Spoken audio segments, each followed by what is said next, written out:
No, fine. So you are able to see, right, the screen. Yes, sir. Yes, sir.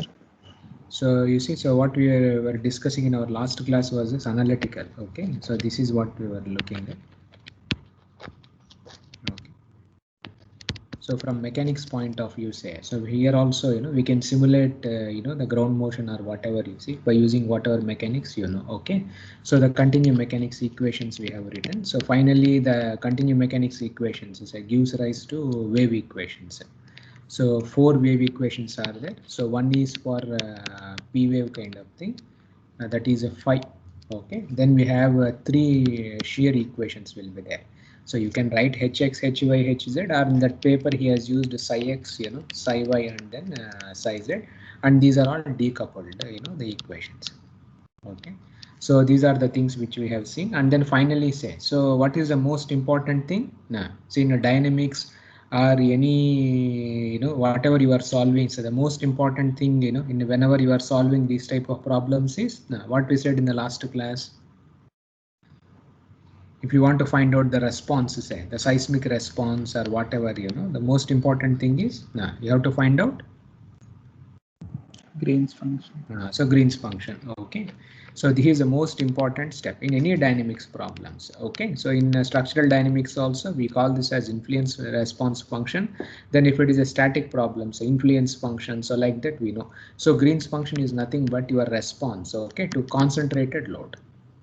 Okay, so this is what we call as a Green's function. Okay, so now here, but the problem is we are solving in 3D, and then we also have time also here. So our forces are, like this x minus x naught, y minus y naught, you see. Then we have z minus z naught, then delta of t also. Of course, you can write t minus t naught if things are starting from 0, say. So then you can also write this as the delta of t itself. Okay. So now how did we solve the problem in the last class? How did we find out the response Green's function? See that paper which I have showed you. So how do you solve this type of problem? So you have a equation, force is like this actual. Okay. So in time domain it is a direct delta function. So how do you solve this problem?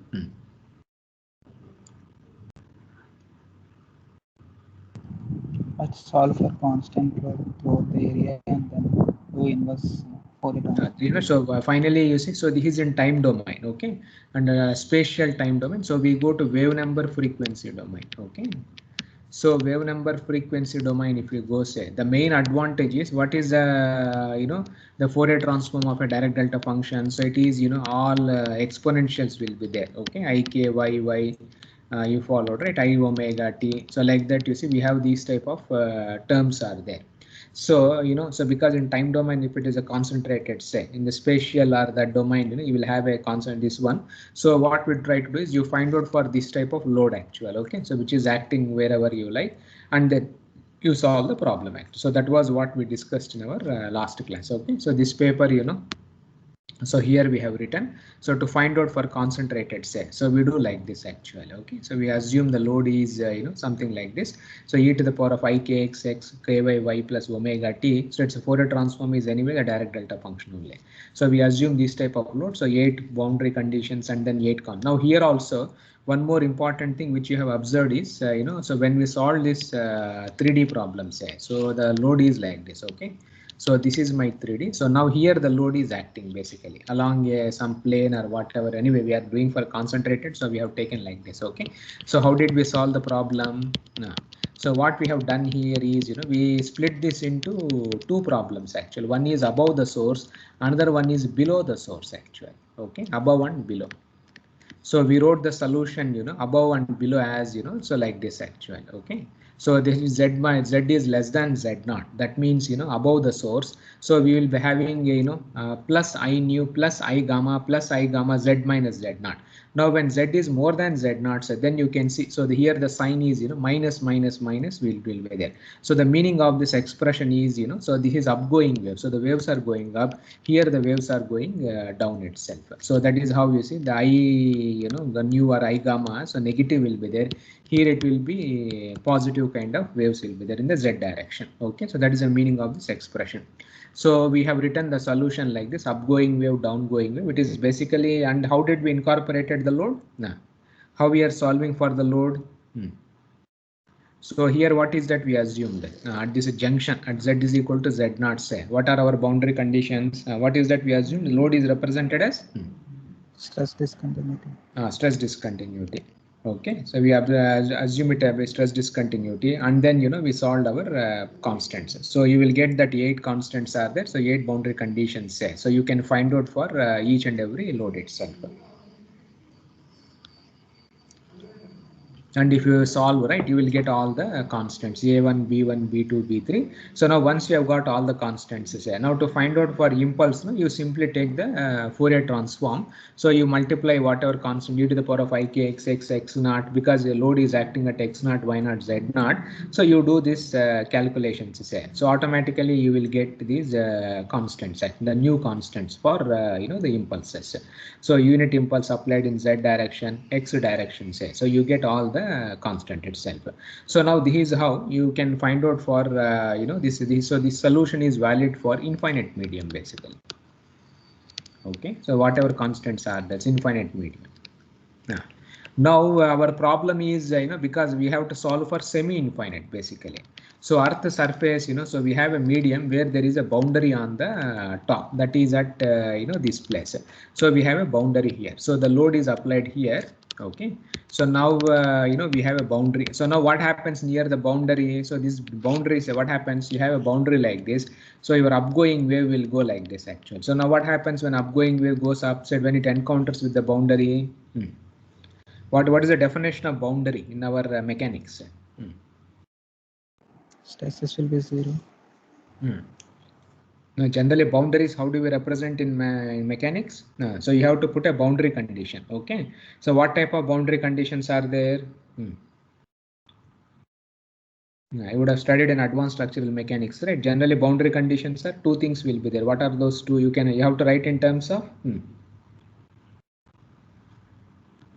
see how many boundary conditions are there? You remember displacement boundary condition, stress boundary condition. You followed, right? We represent in terms of these 2. Okay, but now near our boundary, say, so now because at this boundary, that is at z, is because your origin is starting from here. So at z is equal to 0, you have a boundary. And now what type of boundary condition you have here? What will be the boundary condition on the surface of Earth or the surface of this half space? Any load is acting on the surface. So if there is no load acting on the surface, so what will be the boundary conditions? Stress boundary condition. Stress boundary condition only. But now this boundary is which is a plane acting perpendicular to which direction? This boundary. Z direction. So what type of stresses will be there? You have sigma xz, then sigma yz, and then sigma zz. So 3 stresses will be there actually. Now on the surface, top of the surface, there is no load acting at all. So if there is no load, so what will be the 3 stresses? 0. 0. So this is my boundary condition actually. Okay. So now so you have to solve the problem. So here what happens is, so now so from the sources, now for the downgoing wave, what happens to the downgoing wave? See, below the waves are going down actually. Do you require anything for this here? See, above there is a boundary. Now downgoing wave. So what happens for this downgoing wave? Z is going from 0 to infinity actually. So what happens to this downgoing wave? So downgoing wave will not encounter any boundary at all. So what happens to these waves? They keep on growing itself actually. Okay, so they keep on going. So there is no boundaries. So this is a downgoing wave. Whether it will come back? No, sir. No, sir. So nothing will happen to them actually, no reflection, nothing. But for the upgoing wave, say, so what happens for the upgoing wave, because it has to encounter the boundary, and boundary, mathematical definition of boundary is like stresses are you have to write in terms of displacement. So the stresses are zero actually. So what happens is once they encounter the surface, so there is some reflection or refraction, you would have seen, right? That some portion will get reflected, some portion will be this one. So this has to be taken care into details actually. So you will get some extra the waves or whatever in we have to encounter into our calculations here. Now here the most important thing what we try to do is in our analysis say. So finally all the solutions we are writing in terms of, if you see here, the phi, psi and other things. So the solution how we are writing in terms of what. So you have a constant multiplied by, these are the solutions, e to the power of minus ikx x, iky y, I nu. So what type of solutions are this? What type of waves are them? Harmonic. Harmonic only, but what type of waves? Yesterday I told you, right? Kxx plus ky into y plus nu into z, say, like ax plus by plus cz. What type of wave it is? Plane wave. It is a plane wave. Okay, so the waves are going in terms of plane basically. So you are writing the solution you followed, right? You are in terms of the plane waves. Okay, so all the waves are traveling like this. You have a plane something like this. So you have a n value will be there, the direction cosine kx y ky kz and other things are there. So the solution we have written in terms of the plane waves.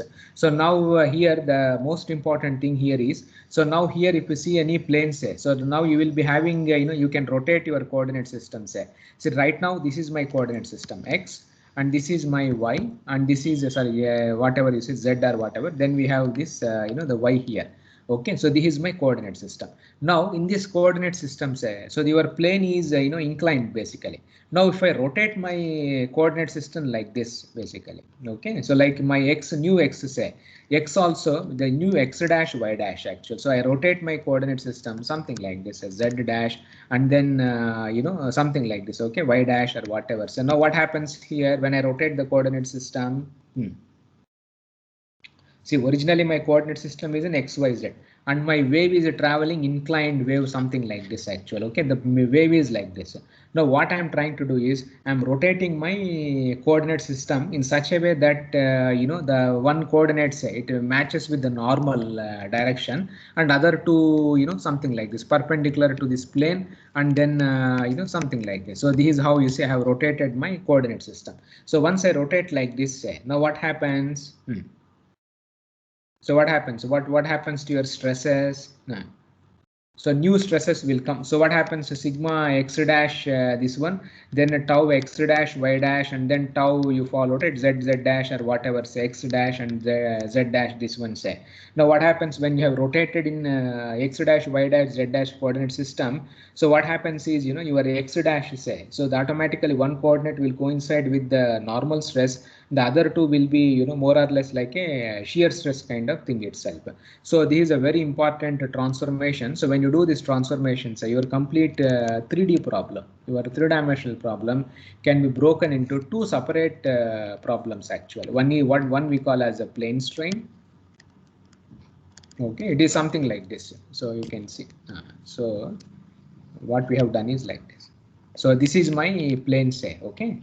Now this is my x direction. This is my y direction say.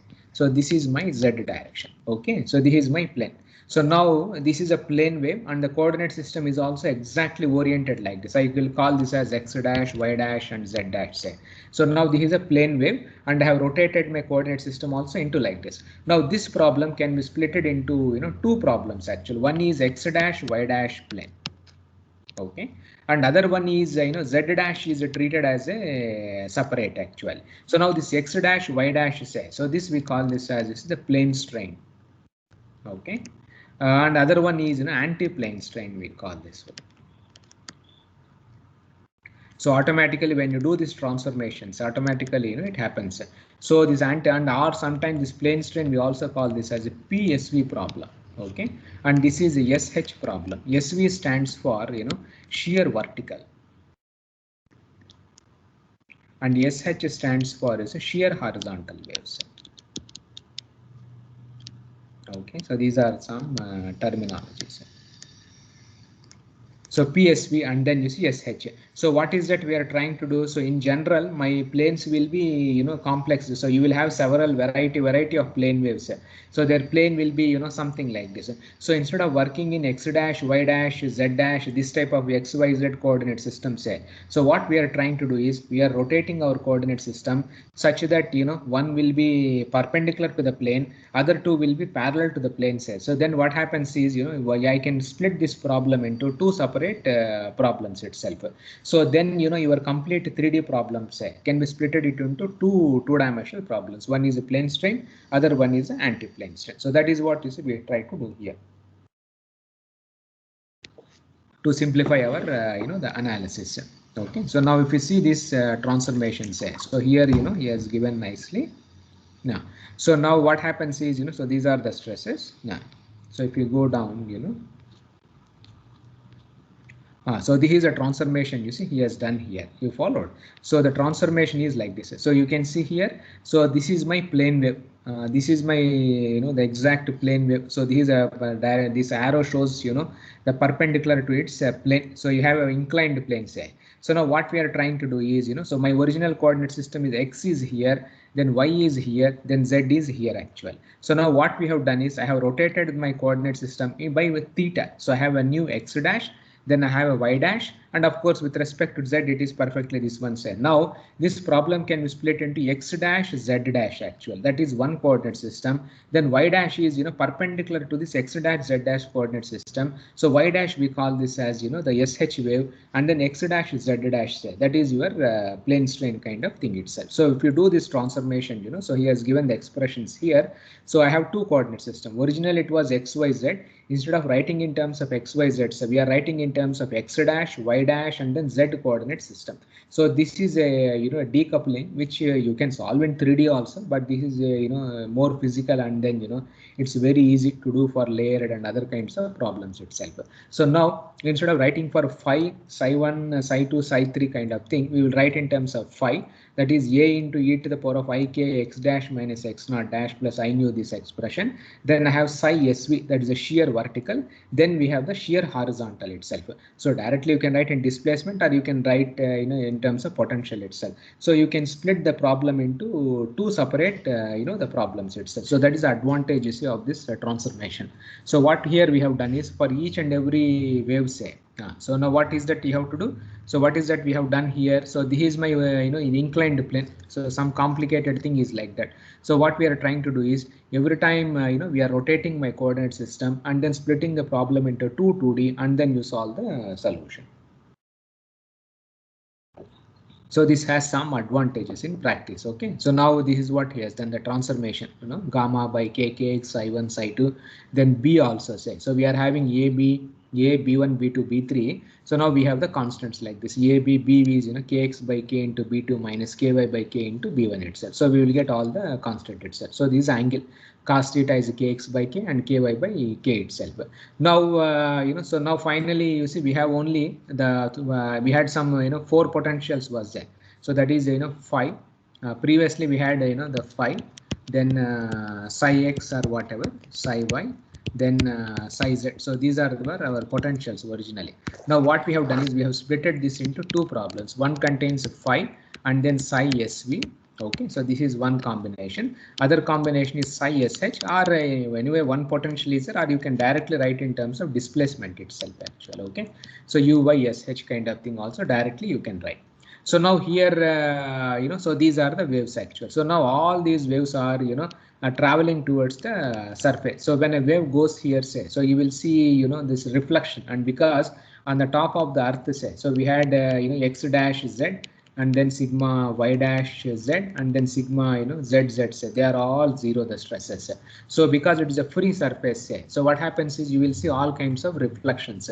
So this is a phi also, you will see a reflection you can see. So this is a separate, you can handle this problem in a separate fashion. So you will get all these kinds of components actually. Okay, so phi sv, then displacement in shear horizontal.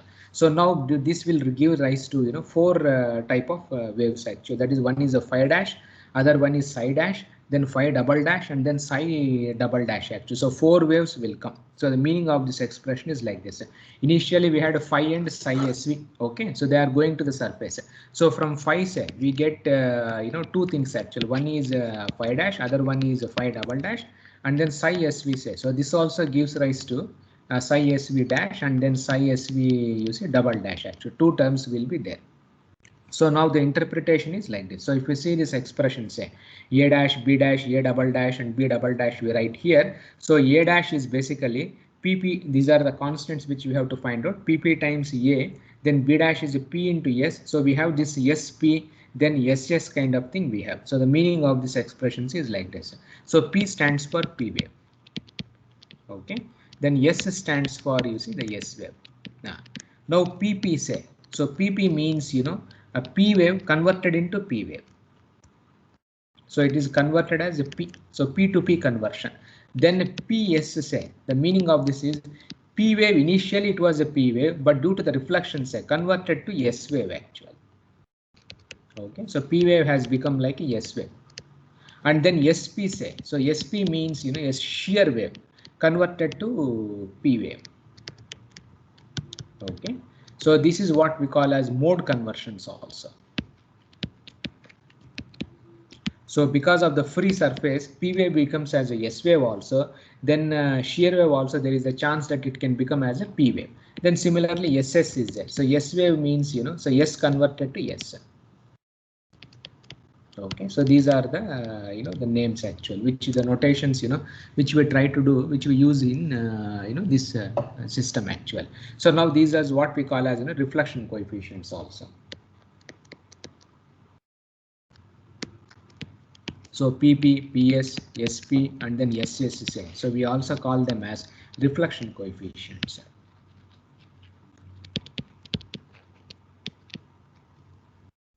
Okay, so you can find out these reflection coefficients from the free surface boundary conditions. So from the free surface boundary conditions. Okay, so this you have to solve, So if you solve, say, okay, so you will get PP, PS, SP, and then SS. So these are the terms actually, PP, SS, then SP, then PS, So these are the extra what we call as reflection coefficients, which will come into picture. So finally, my solution say will be phi transpose. Okay, so if I want to find out phi, I have an incoming wave, that is A. Okay, incoming wave is A. So total. So once you do the reflection coefficients, my total phi will be, the incoming wave. So which is coming onto the surface, plus I have a reflection coefficient phi dash. Then I have phi double dash also, which comes from P to P. So this is a incoming P wave. This is a PP. Then I have SP also, a shear wave which is converted to PP, as a P wave also. So I have to write A dash plus A double dash. Then similarly, say shear vertical also will have incoming shear wave plus reflected, the shear to shear, then the P wave to S wave also. So all the combinations, you see, we have to write. Now for shear horizontal, so there is nothing to be written because there is only one displacement, there is only one thing. So automatically, the SH will get reflected as a SH wave only. So SH wave cannot be reflected as a P wave kind of thing because of the boundary condition and others. So we have this SH wave also. So now I have all the components are there. So now once phi, psi, and then uy say, so I can find out the displacements also. So I know how to find out the displacement. Dou phi by dou x dash already in the starting of the paper he has given. So you find out all the deflections and then the displacements and others. But these are in x dash, y dash, z coordinate system. So once again you have to rotate it actually. Okay, so once you rotate this, everything say, so automatically you get these are the displacement. So the first one you can see, so this is a displacement in x direction due to a P wave.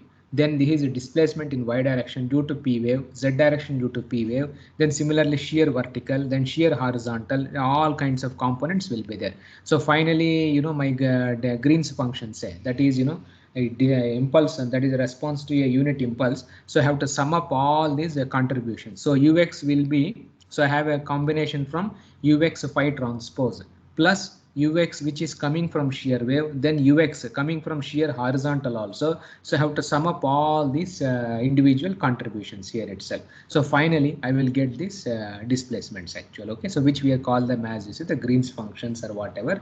So gxp, gyp, gzp says these are the displacements.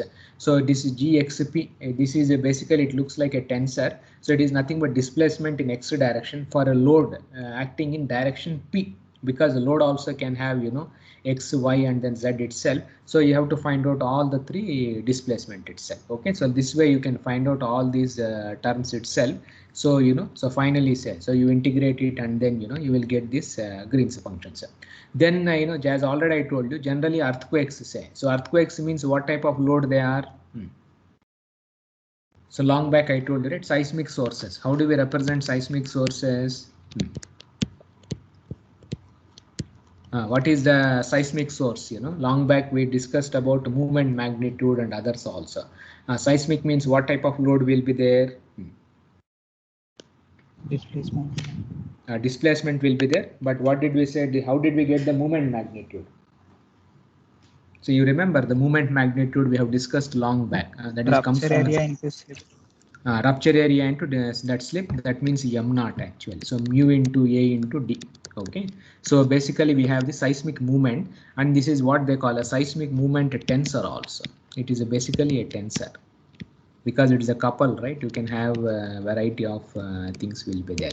mxx, mxy, then mxz, like a stress tensor say. I have all these terms itself, mzz, myy, then myz. It is like a stress tensor. So generally the earthquakes are represented in terms of these movements, that is a tensor and other things will be there. Okay, so now if I know the load for a concentrated load, say, how do I find out for a movement? See, I know the solution of my beam. Okay, so let us have a simply supported beam. I know its solution to a concentrated load, that is a delta x minus a. And now I have to find out the same displacements for a concentrated couple actually.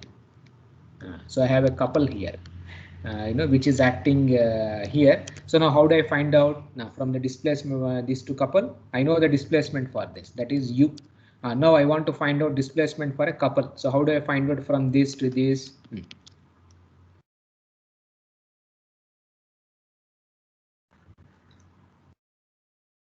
Now what do we do? I think we discussed a long back. How do we find out for a couple? If you know the solution for concentrated load, say, can you find out for a concentrated couple?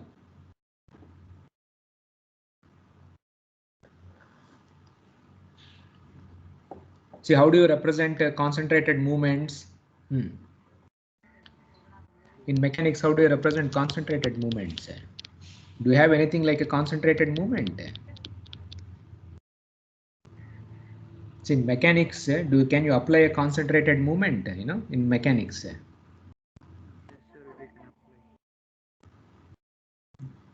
Can you apply concentrated movement? What do we do in practice? Due to two opposite forces. That is, you replace concentrated movement with a couple. Couples you can apply. So what you can do is you apply force like this actually. Okay, so some small, let us say this is a delta x minus ESA.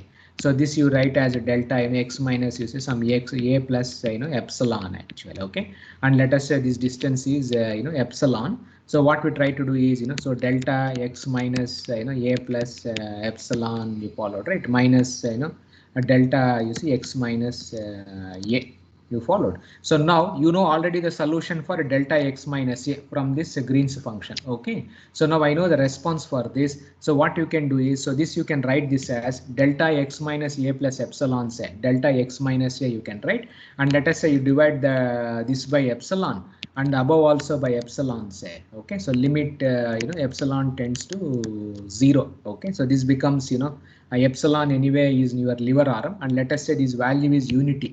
1 is the value of amplitude or whatever, 1 times epsilon. So this you can represent in terms of m naught actually. Okay, so m naught comes out.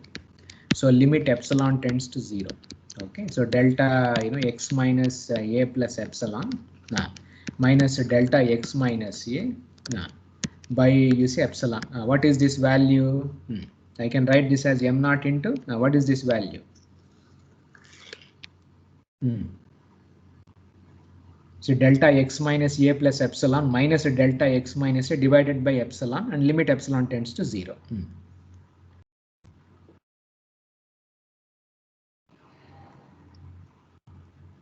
Now what is this value? See, what is this value? F of x plus h minus f of x by h, limit h tends to 0. It is nothing but differentiation of delta x minus a. that is a derivative you followed, right? So this you can write this as a delta dash x minus a, you followed. So this is how we write, we represent a concentrated the movement actually. So whether if you have a concentrated movement and concentrated loads, say, so concentrated loads are represented in terms of delta x minus a.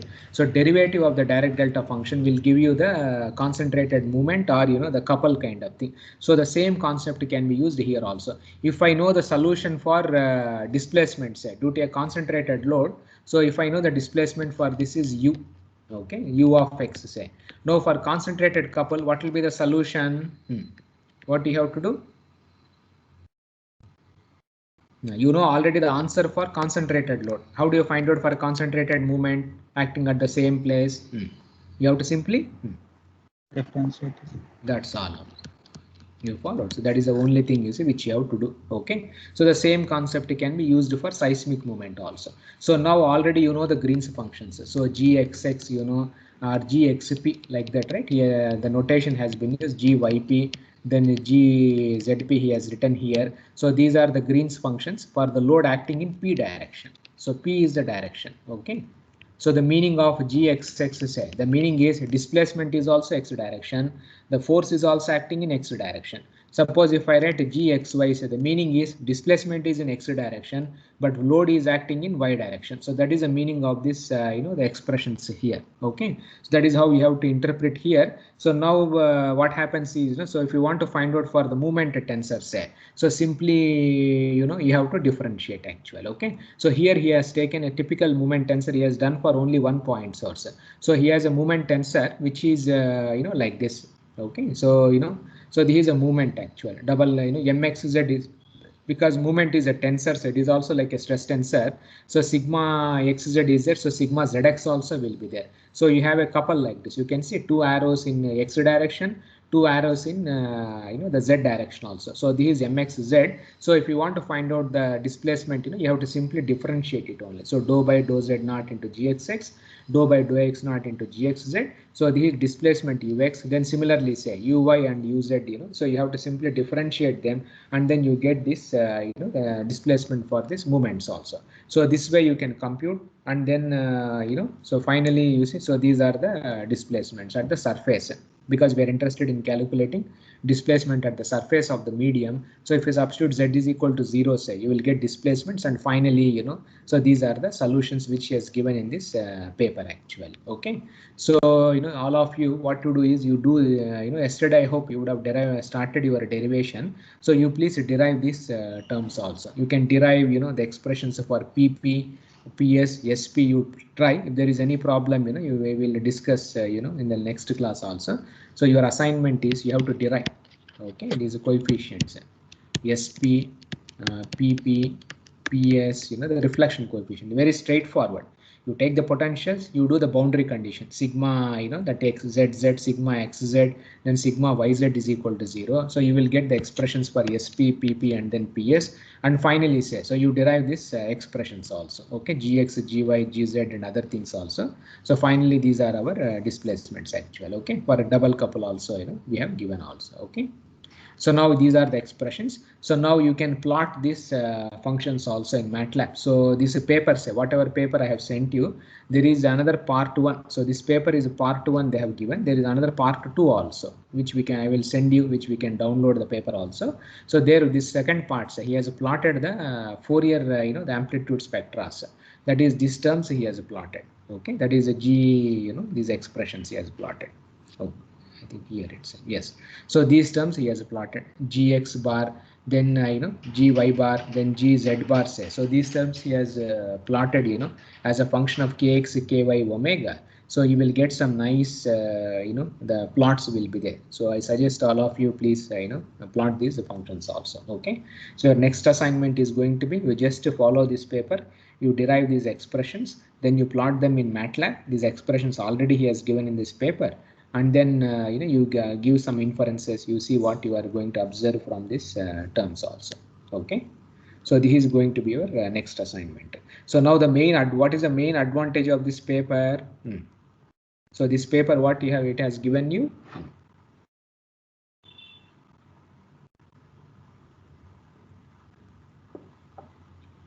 see this paper, what is the most important thing in the paper they have derived? Analytical solutions. The Green's functions. Okay, so once you know the Green's functions, say you can find out For any force. Any force. Say like for example, if you want to simulate for Nepal earthquake.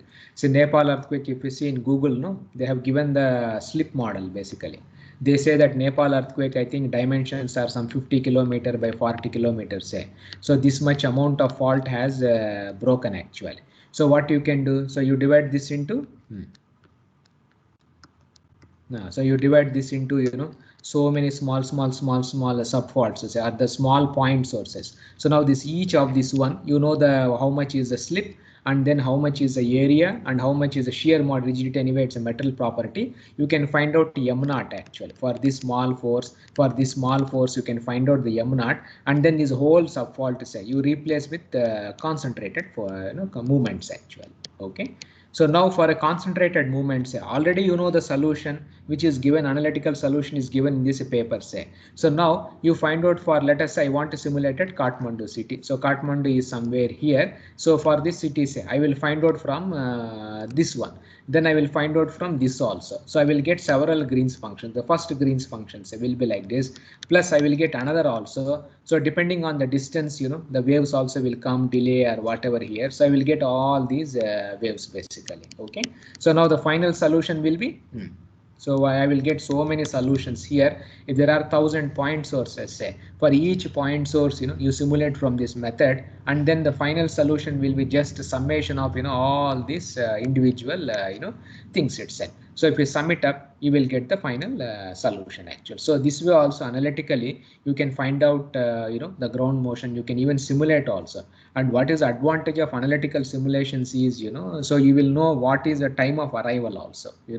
Like we have said, right, P wave, S wave arrival times also you can easily observe from these simulations. You can see some simulations, maybe next class I will show you. So where you can easily get P wave, S wave, and anyway the layered velocity model say. So you can easily find out what time P wave comes, what time shear wave comes. Everything can be done through this analytical the derivations. Okay. So some of you, I don't know how, you please try to follow this paper and you try to do these derivations and then plot it. If you plot these functions, gx, g bar, y, no need to do any integrals. Okay, just to plot this function for various values of kx, ky, and omega. I will send you the part 2 of this paper. He has plotted also. Just to plot for all those things, and then you tell us, what is that you have observed actually. What is the interesting thing you have observed in the plot, or what does that plot tells me? So that you have to find out by yourself. Okay, so this is going to be your next assignment. So is it fine?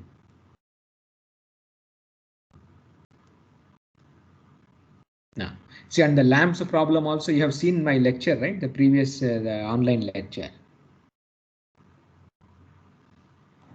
Yes, yes. Now, so in the lamps problem also, I think in the lecture I would have told you there is one MATLAB program is there which gives the lamps problem. So have you seen that MATLAB program?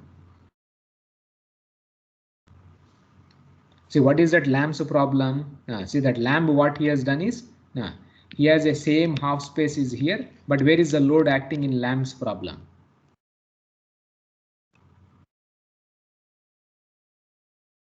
See, where is the load? Load is buried or on the surface? On the surface. So he has given on the surface. Okay.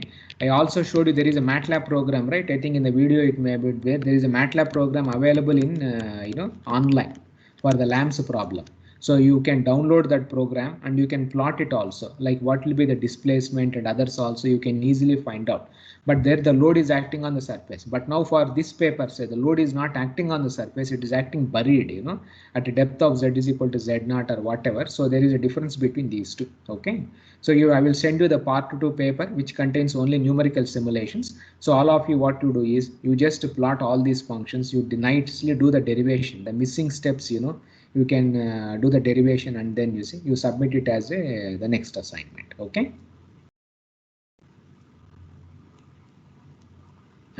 So I will stop here. You please do the derivation and then, you know, come back to me. So next week, say we will